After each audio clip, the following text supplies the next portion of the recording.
队已经起飞。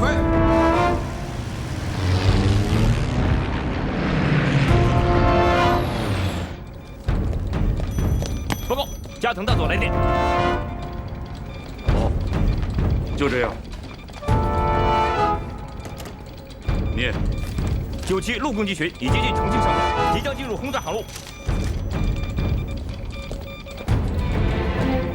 电告大佐，如遇空中攻击，不要与对方纠缠，投弹完毕立刻返航。后面的事情全部交给灵战队去做。是。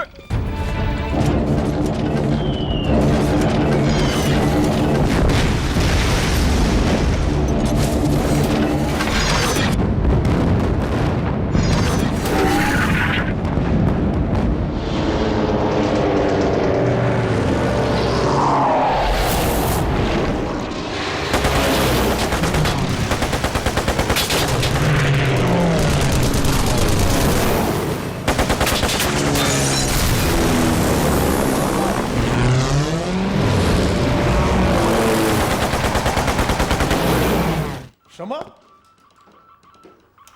观察到我机在向敌轰炸机攻击。是的。我不是让他专门打敌人的新型战机吗？这是怎么回事？马上给我接成都的高云天。是。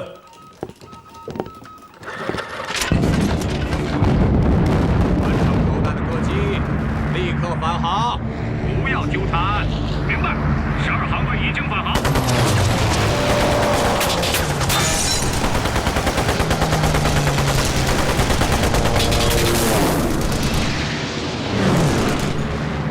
传下去。你在哪里？我距离你不到20公里，就在你的左上方。那你还等什么？该出场了。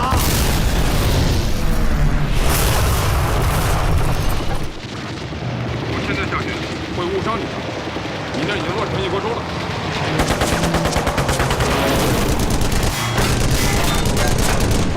已经口门了。撤！击到了！小心点啊！太给了，再晚就回不去了。知道了。跟那人跑了，很奇怪，他们向四面低空跑。就1对1的追上他们，干掉他们。跟我上！报告，重庆上空的支那战机突然四散隐蔽，临战队正分头狙击。立刻电告川上大尉，不要分散攻击，集中机群，直扑成都机场，给我荡平支那人的鸟巢。是。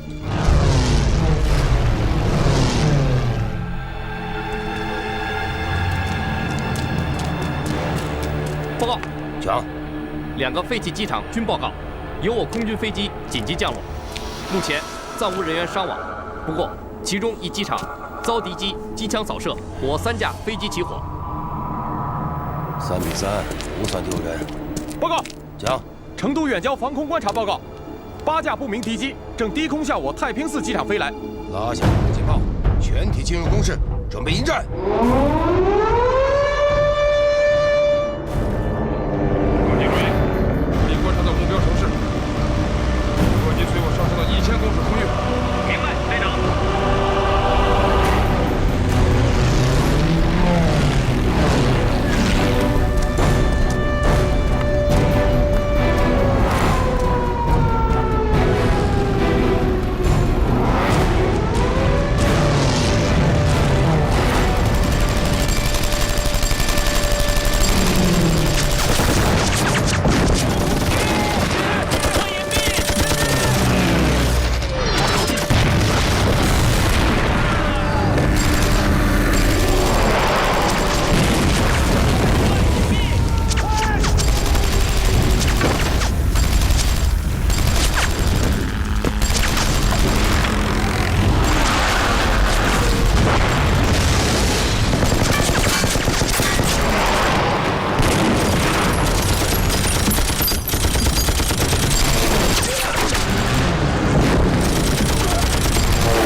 那才是真正的目标。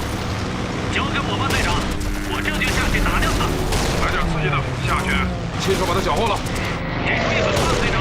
是啊，怎么干？谁来干？3号、4号、5号注意。听到了，听了。你们有点小北飞，错误不贯彻着陆滑行。我们这套飞机掩护你们。3号听明白，4号听明白，5号听明白。执行吧。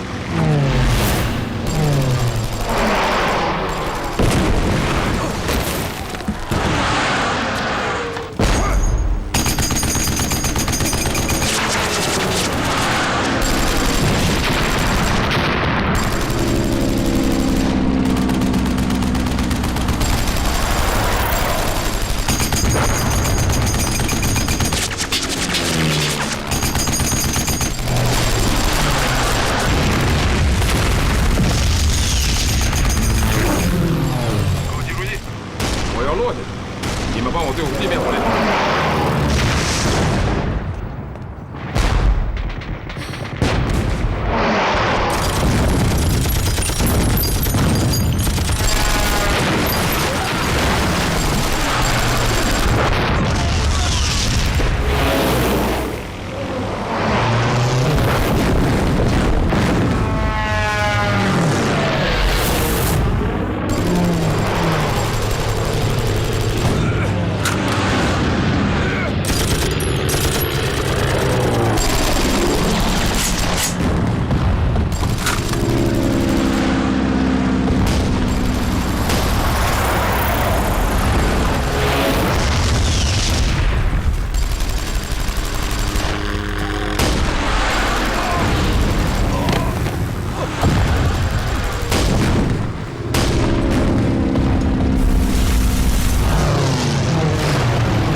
云天。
大将，预警网通报，10架临时飞机由河内飞来。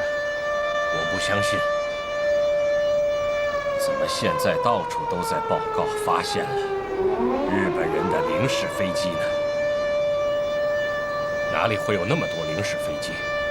这是不可能的。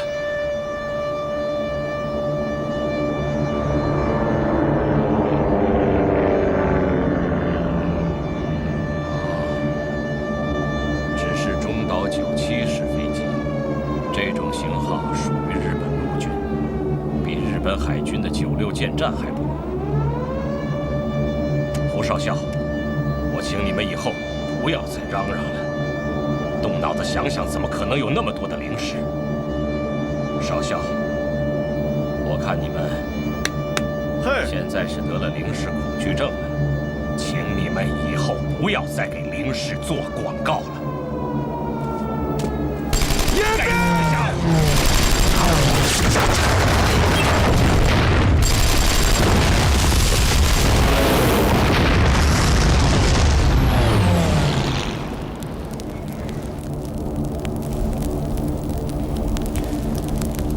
简直是太可恶了！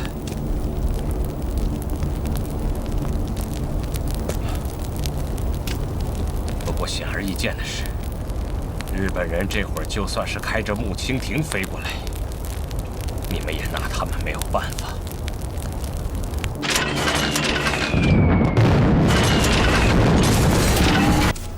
我不习惯他们在作战飞机上随意涂鸦，这太不严肃了。听着，上帝历来是包容的，我认为只要有利于作战，小伙子们想画什么，就随他们去吧。士兵，你得去找些颜料。我命令所有的飞行员，在执行任务之前，都要给飞机换个颜色，刷上新的编号。我认为这能让日本人非常紧张，他们一定会惧怕飞虎队的战机的。上校，从美国发来的新闻快报。谢谢。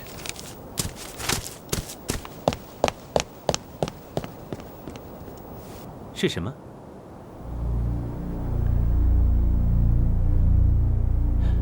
终于爆发了。什么爆发？今天早上7点整，日出的时候，我们美利坚合众国向日本宣战了。我相信你们大家都已经知道了，日本人卑鄙地偷袭了珍珠港。这对你们的未来意味着什么？这意味着我们面临的任务之艰难，远远的超出我的想象。这也意味着从现在开始，我们再不必躲在幕后作战了。全体起立，孩子们！这意味着你们是美国志愿航空队。你们是谁？美国志愿航空队。我听不见。美国志愿航空队。我还是听不见，因为我的耳朵被敌人的炸弹炸聋了。我们是什么人？美国志愿航空队。说得好！从今天开始，我们美国志愿航空队不再仅仅为一个伟大的民族中国而战，也是为了我们美国而战。因此，现在到了最关键的时刻，让我们一起对准，并打击我们共同的敌人。即将升空作战的，我会为你们祈祷；即将献出生命的，我向你们致敬。谢谢长官。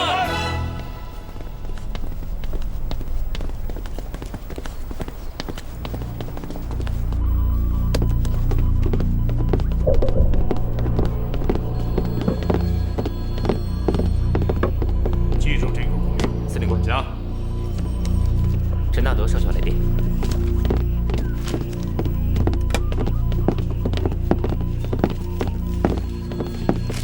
出什么事儿了？日本人已经全面占领曼谷。据可靠情报，日本的地面部队已经开始向滇缅公路移动。志愿队的第3中队协助英国人开始驻防仰光。上校将亲率志愿队1、2中队明天北上昆明。上校要求我们派出中航的运输机，把他们的地勤和指挥人员全部运往昆明。天，这个时候我上哪找到多余的运输机去？日本人在珍珠港、菲律宾、马来西亚等海域屡屡得手，现在直取香港。我中航的所有运输机在香港抢运人员和物资。毛兄，你想过没有？香港一旦沦陷，滇缅公路就将成为我唯一的一扇透气口。这个我知道，可是我们运输机的所有作为都是大任务报战。我管不了那么多。无论如何，明天你毛兄必须协调出3架中航运输机，昼夜不停地给我飞，一定要把志愿队的所有设备和人员运往昆明，形成空中战斗力，一刻也不能耽误。好，好，这得罪人的事儿我不做。不就是些金银细软吗？是他妈的那些金银细软重要，还是国家的生命线重要？告诉他们，有什么屁话找夫人直接讲。夫人，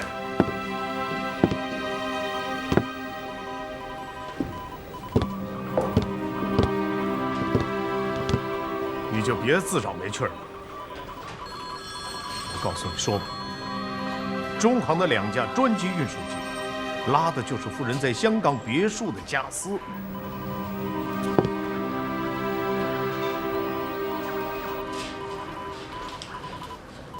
我协调，我来协调就是了。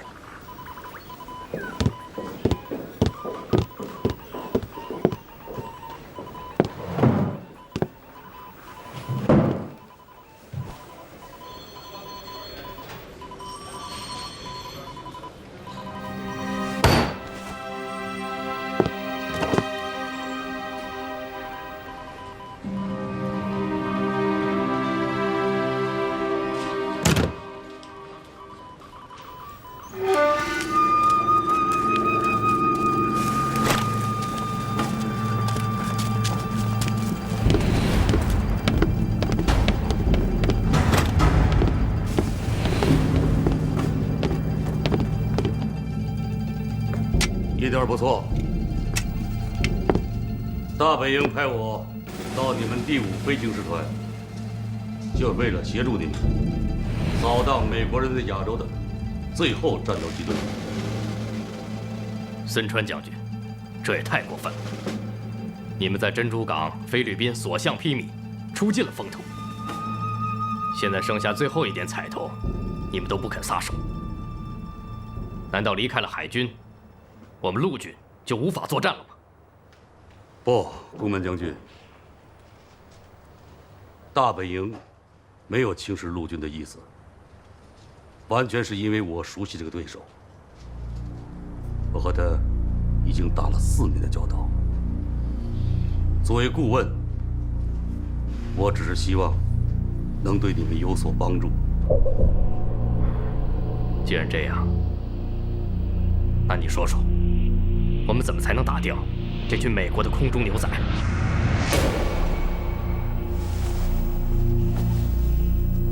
目前的情况如何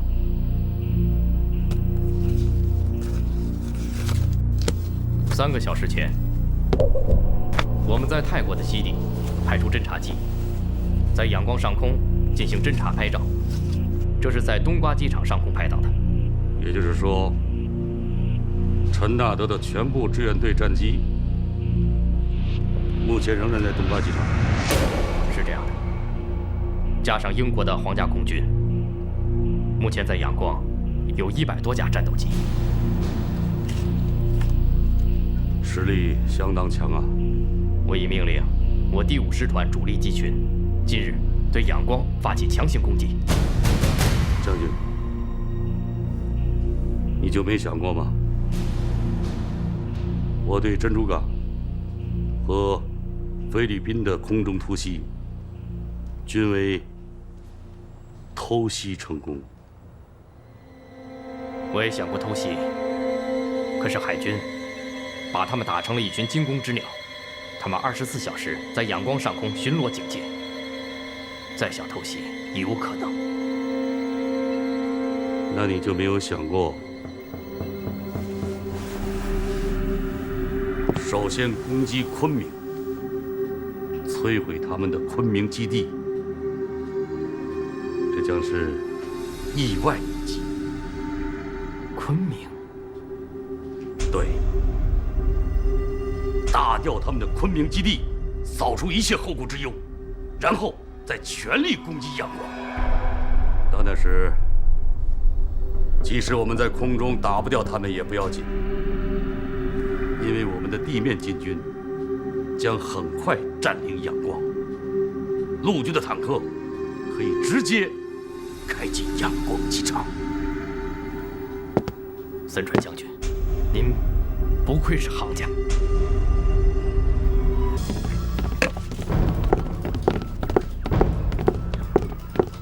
报告，方向河内，截获日本空军电台呼叫信号，其攻击机群已经升空，在空中完成了编队，正向我进入空台。几架？从通讯的数量上判断，应该在9到12架之间。过接上校的指挥所。是，明白。我马上告诉上校。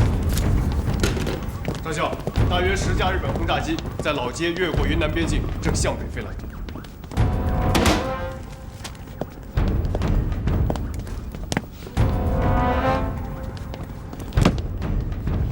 命令支援队进入1等站位，全部在起飞线待命。是。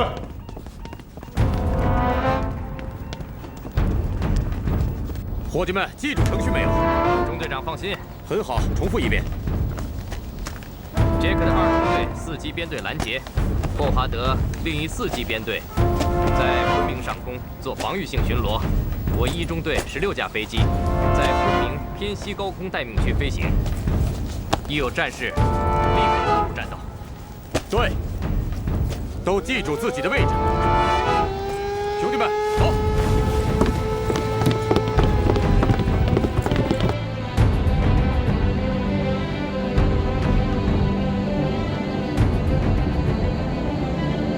给昆明发报 ，X-10号防空站听到云层上空有发动机噪音向西北而去。M410站听到沉闷的发动机声。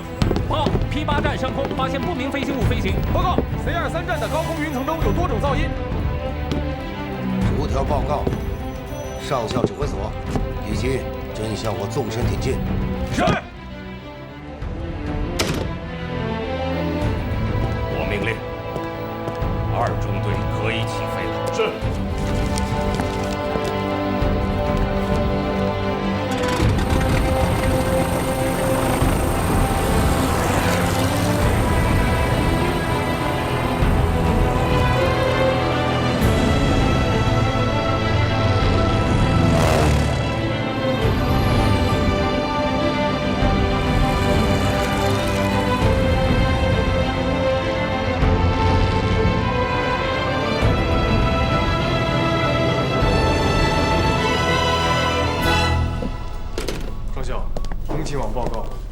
可以确定，来袭敌机一共10架，为9机重磅轰炸机。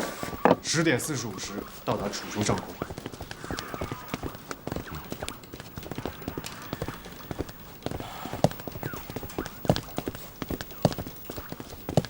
鲨鱼翅蓝色呼叫基地，鲨鱼翅蓝色呼叫基地，我们在向东搜索，尚没有发现敌机，尚没有发现敌机。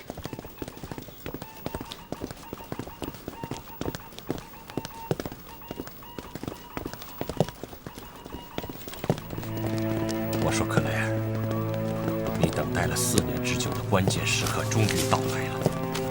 你的美国小伙子们将在中国地面空情网的协助下，用美国战斗机同那些横扫了整个太平洋的日本空中力量进行较量。是的，你似乎看到，此时每一个 P-40的座舱内都载荷着中国的命运，飞行在云南的上空。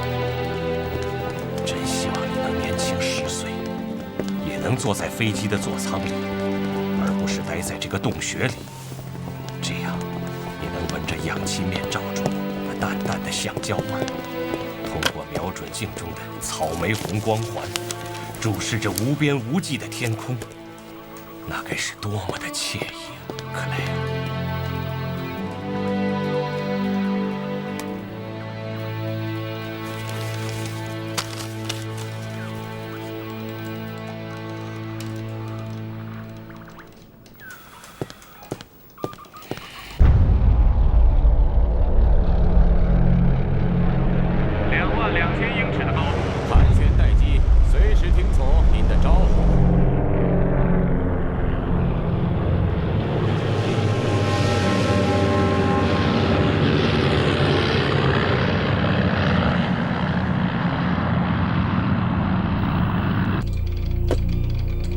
孙川将军，我们的声东击西是不是可以结束了？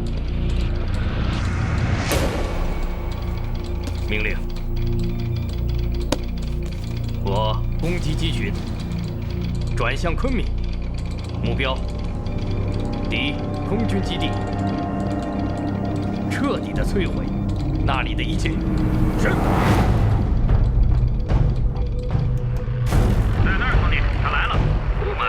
那不是日本飞机，怎么不是？那不是太阳旗吗？天哪，还真是！鲨鱼翅蓝色呼叫基地，昆明东60英里处发现敌机，我们准备进攻。尼克，坏蛋们马上就要到了，你的16架 P-40马上赶往昆明东南的夷陵，日本人一定会途经那里，送他们下地狱。鲨鱼翅红色明白。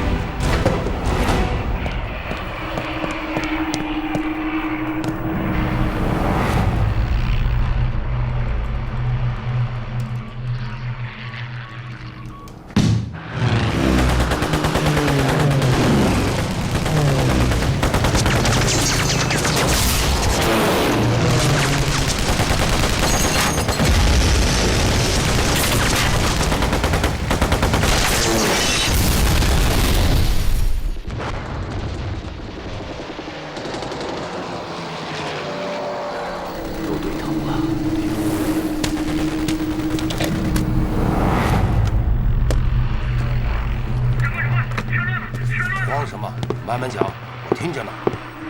长官，我们土地上的运程全乱了，平壤太空了，有个大架都掉下来了，不得了了，撞山了，炸了，全都燃烧起来了，还在打呢，地下要动动的。伊良上空发生空战，那就是说，日本飞机在昆明近郊遭到拦截后，往境外撤退途中，双方遭遇了。如果我猜的没错的话，一定是陈纳德这个老家伙，用我们在南京空战的经验，在敌机返程的途中拦截了他们。长官，又掉下了一个大飞机，是日本的，双引擎，飞机又向南去了，已经听不到声音了。行了，知道了，继续观察。高大佐，金兰，你给我盯好了敌电台，看看究竟发生了什么。敌机进入我方境内就一直沉默，搜不到通信信号。等，他会出来的。明白。马上给我接上校指挥所。是。接上校指挥所。是。什么情况？参谋长，指挥所说，上校已经前往机场。哼，这美国人还真有两下子啊！陈纳德呀，这仗一下子打完了。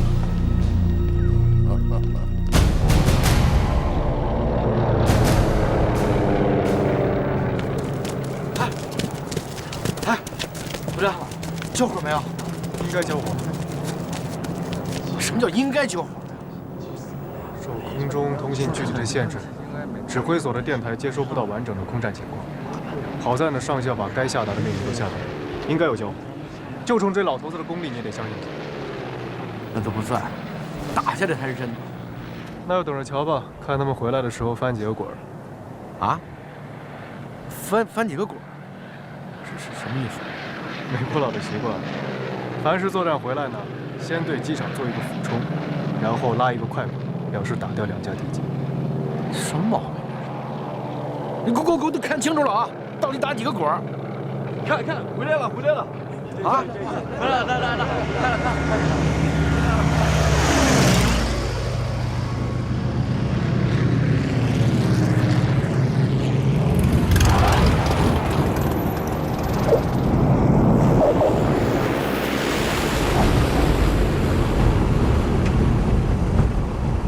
这没打滚啊！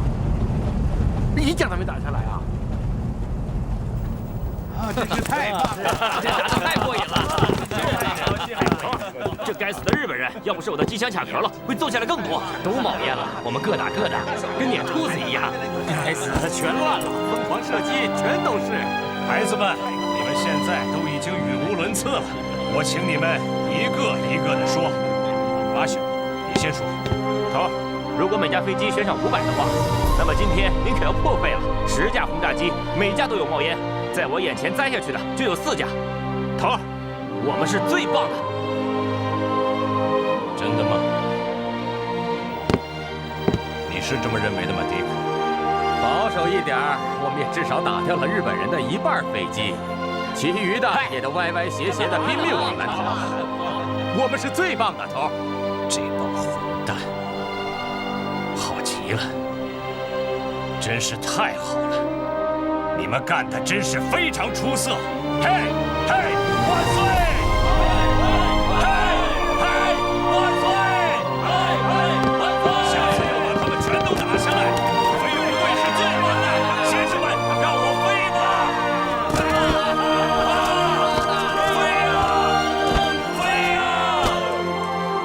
各监测站报告，在昆明以南找到6架敌机残骸，其余4架敌机带伤逃越边界，回河内去了。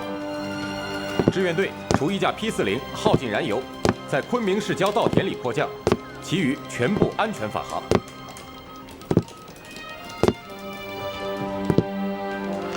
这美国佬开场就打了个6比0。参谋长。从破译的日军通讯上看，此次偷袭昆明的日军轰炸机中，只有1架平安降落在河内机场。这么说，是9比0了。是这样的。不过这个消息不便公开，否则日本人就会知道他们的密码已被我破译。好啊，好啊。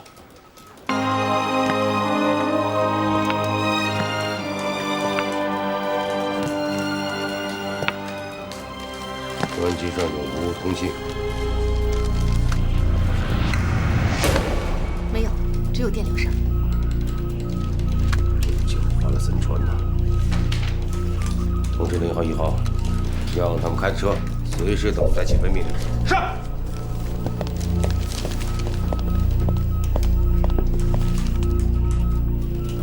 如果专机按照原定时间起飞的话，应该还没有到达广西。看来森川是畏惧美国志愿队，才保持电台沉默的。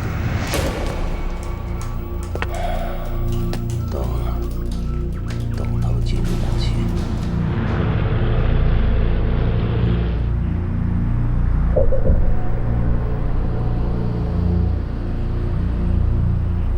到哪儿了？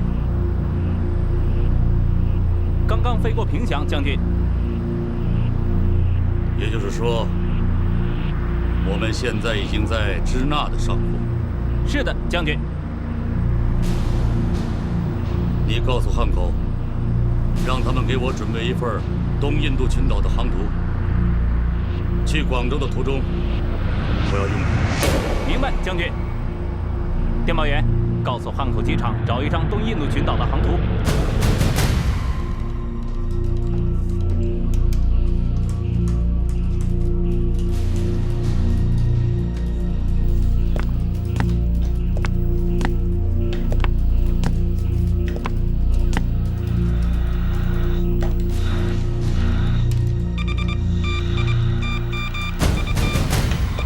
抓到了，专机在向汉口发报。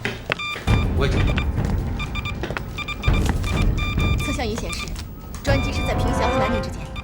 能不能再精确点？我们的机器没有那么高的精度。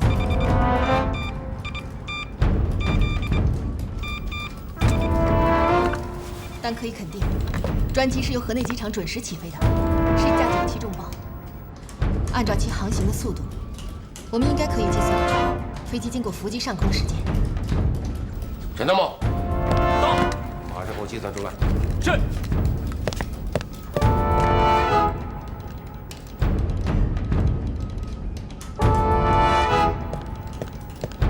报告，结果已经计算出来了。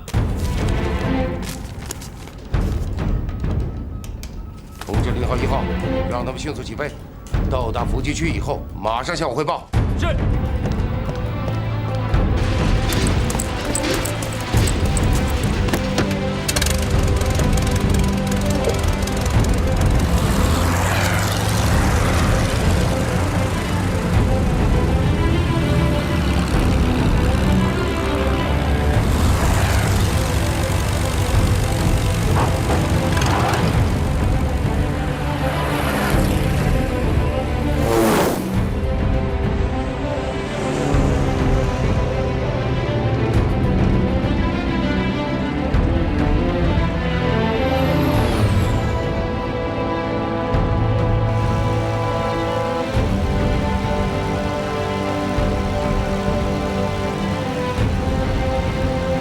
哥们儿，跟上了吗？赶紧 pose 他。咱俩还是第一次。跟真飞机开火啊？那你就当那是假飞机。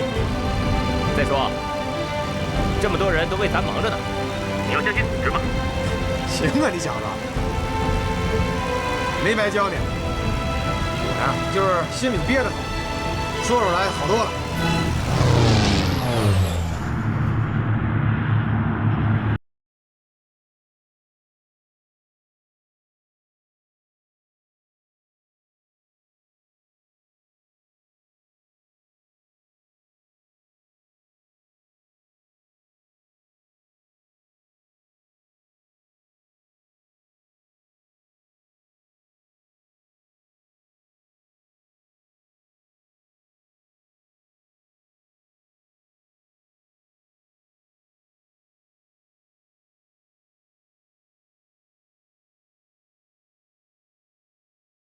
听到了吗？听到请回答。别那么紧张。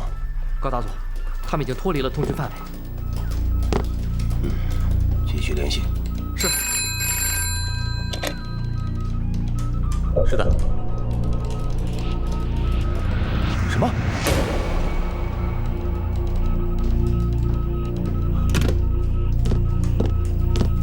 报告，柳州空勤站报告，有一架德瓦丁飞机因技术故障，在柳州以北的稻田里迫降，机号4521，驾驶员毛朝胜，副重伤。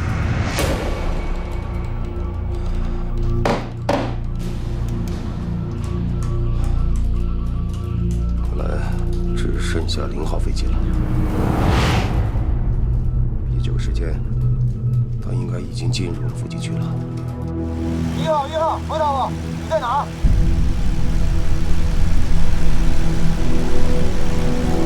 孙玉虎，一到地儿就拉稀了，是不是？啊？还让我教你？1号，回答我。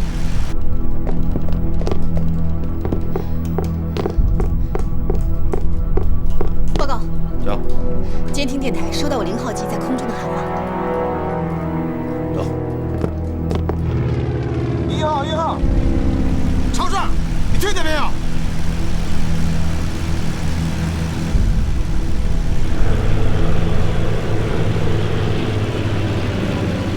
小乖乖，终于来了，让你尝尝咱们12期的厉害。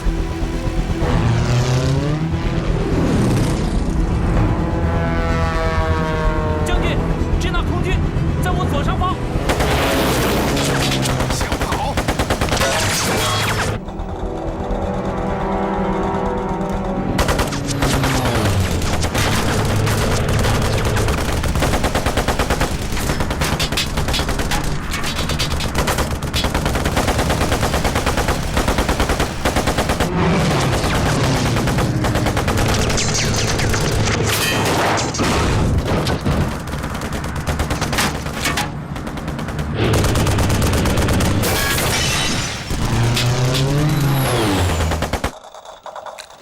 ？0号通话吗？不能通话，会泄密的。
把同样的军刀，上面还刻有裕仁天皇亲赐的铭文。那个第12期的飞行员找到了没有？找到了，已经不成形了。当地驻军给他葬在衡阳了。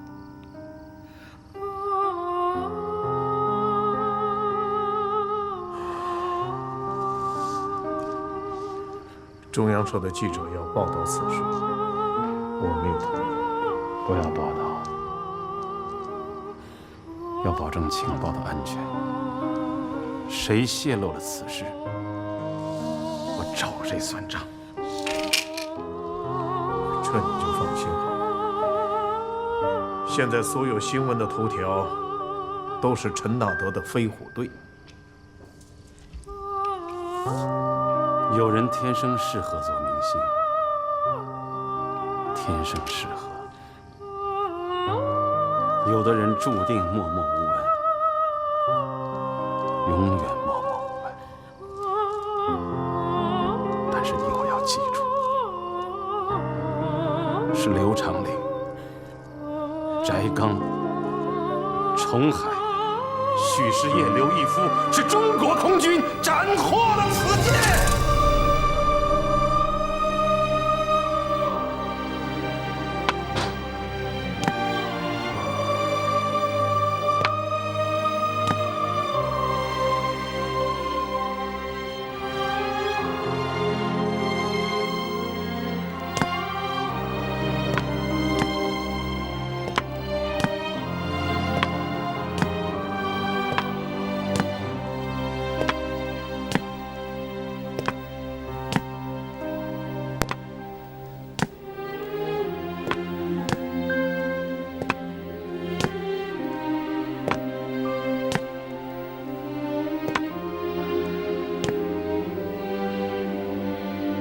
一代名将就这样樱花般的飘逝了。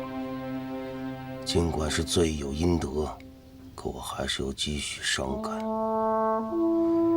毕竟你做过我的老师，我们本不应该刀兵相见，都是一衣带水的邻邦。是的，我感谢您当年的教学，因为是你让我了解了我自己的敌人。还是那句话，人呐，现在的所为就是你将来的命运。今天有此业，将来必有此果。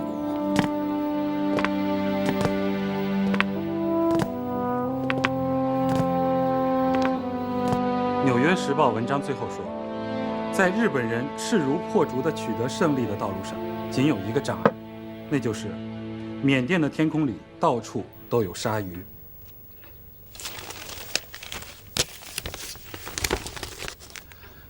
时代周刊》是这么说的：在整个远东地区，唯一能战胜日本人的这群美国小伙子，极大地鼓舞了全体美国人民。志愿队的胜利已经证明，无论是人比人，还是飞机比飞机较量，凡是带有美国标签的，就一定能够战胜贴着日本制造标记的东西。英国《泰晤士报》援引丘吉尔首相对飞虎队的评价，说：“不用念了，首相的原文我已经拜读过了。”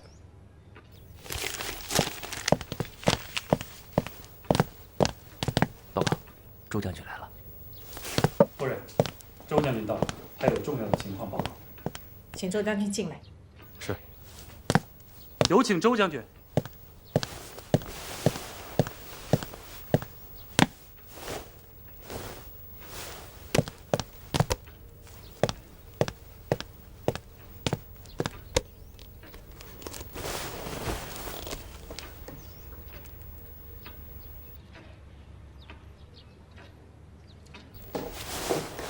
空军仍有3架苏制的轰炸机。是的，夫人。我们的小伙子卧薪尝胆，苦心经营半年有余，就是要以此次战斗行动向全世界宣告，我中国空军还活着。这真叫我感动。动啊！否则全世界还以为中国天空完全成了美国人的舞台了。卑职亦有同感。还是那句话，我们早先说过的，我们也许有这样那样的弊端，不那么完美无瑕。那我们就从残缺中去寻求完美。空军就是要坚持自己的精神，逆风起飞。是，逆风起飞。去吧，奔向你们的目标，也该让日本鬼子尝一尝我们中国空军的炸弹。这不是一次平常的空袭，这是我们中国空军的一纸宣言。我们就是要明明白白地告诉敌人，中国空军正在逆境中崛起。中国的天空永远属于我们中国人，任何外来侵略者都必将摔得粉身碎骨。出发！是。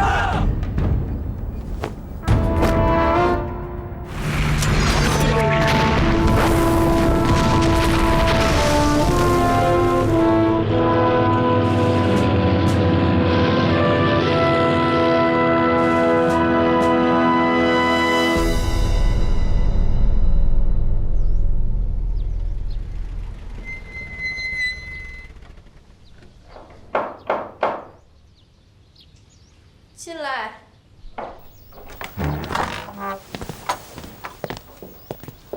西兰。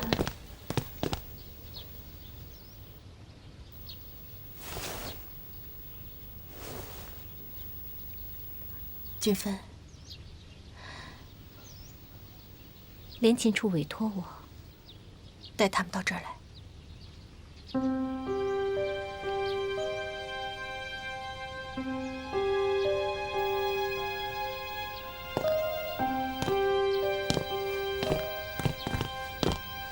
我们仍然要报告您，女士，你的亲属刘义夫1个星期前英勇殉国。遵照他生前的遗愿，我们将他的阵亡通知书和部分遗物交给你，请查收。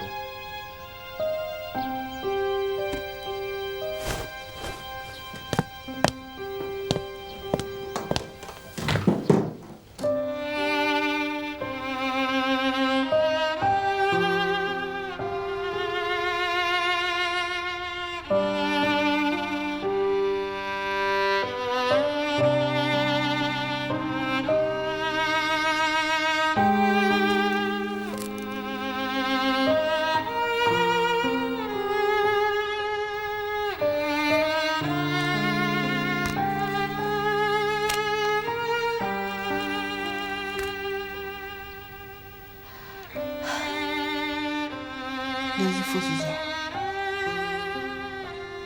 你和孩子将成为他唯一的抚恤受益人。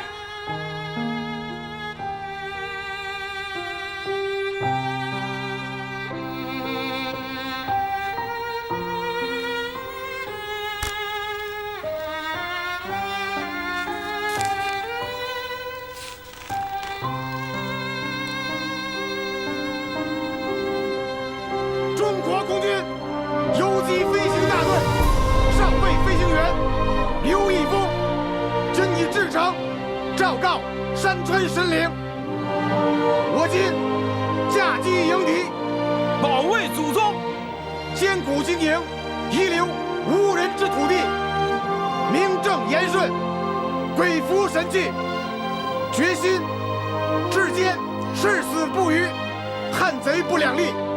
古有名训：花以虚言辩，春秋存义。身为军人，此为军魂。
今天的天气真好。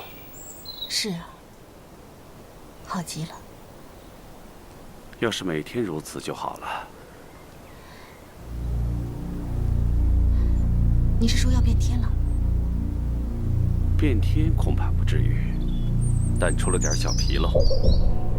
军统在昨天偷袭了我《新华日报》，抄走了一批材料。别的倒没什么，可有一份通讯录上记有你在南京时的电话联络号码。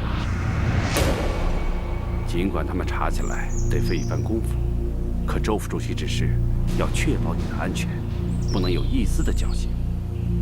撤，今晚就撤，都准备好了，送你回延安。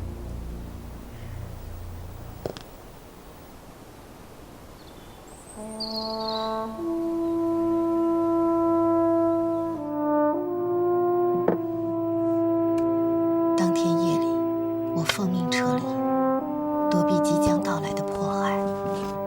我的内心十分纠结，毕竟我和空军的官兵共同战斗了整整5年。撇开彼此的政治信仰，我与他们实际已经难舍难分。我到今天都无法想通，为什么那些国民党的领导者会始终认为，只要能限制住共产党的发展，只要国民党将来能把大批部队派回到敌后去，就能重新恢复他们的独裁政权。真的很遗憾，可惜历史并非如此。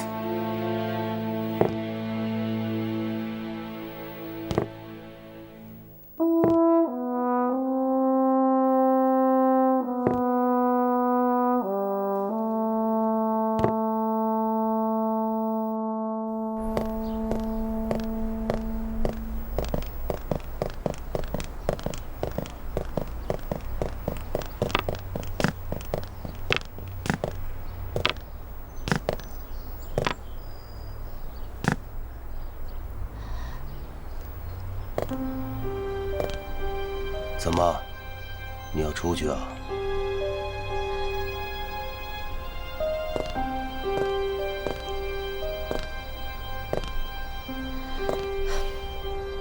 成都捎信过来，我父亲病重。真不巧。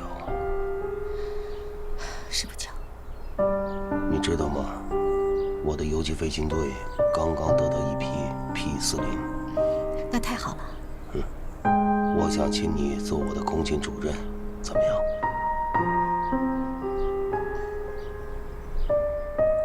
你觉得我合适吗？没什么合适不合适的。这么多年，发生了那么多的事情，都一起走过来了。有你在我身边，我会认为常宁还活着。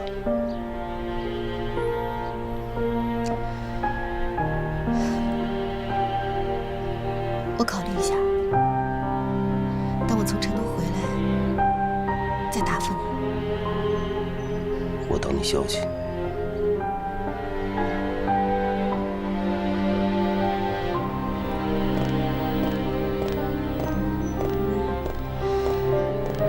新兰，